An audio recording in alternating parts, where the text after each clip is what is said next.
दीर्घ 500 वर्षर त्याग संघर्ष बलिदानर पूर्णाहुति पड़ी समग्र हिंदू जातिर आराध्य देवता तथा मर्यादा पुरुषोत्तम श्रीराम को प्राण प्रतिष्ठा पर सारा देश प्रभु आगमन में द्वितीय दीपावली पालन करिछि।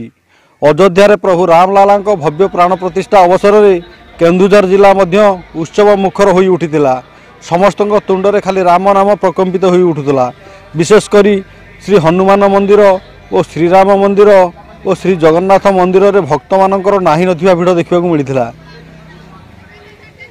यही अवसर में ग्राम एवं गली कंदी सबू जगह मानकरे पालन करा जाउछि। यही उत्सव शोभा यात्रा रे भजन कीर्तन सह प्रसाद सेवन और गाँ रास्ता गुड़िक माँ मानकर मुरुज झोटी चित्र सह कलश बंदापना इत्यादि और संध्या समय रे दीप प्रज्वलन कराई शुभ मनासी भगवान के निकट में प्रार्थना करथिले। समग्र जिले में विभिन्न प्रकार कार्यक्रम अनुष्ठित हो जाइछि। सारा परिवेश जय श्रीराम ध्वनि रे प्रकम्पित हो उठी। सते जमिति द्वितीय दीपावली पालन होइछि।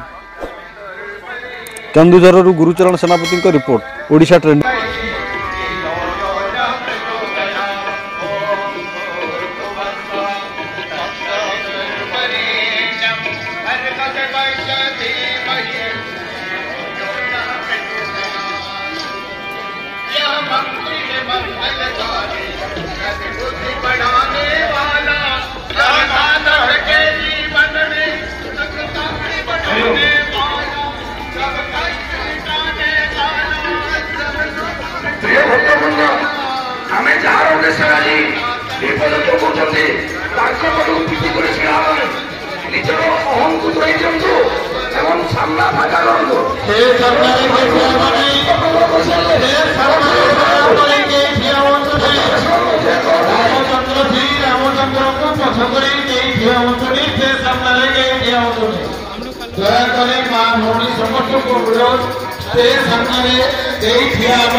हर कब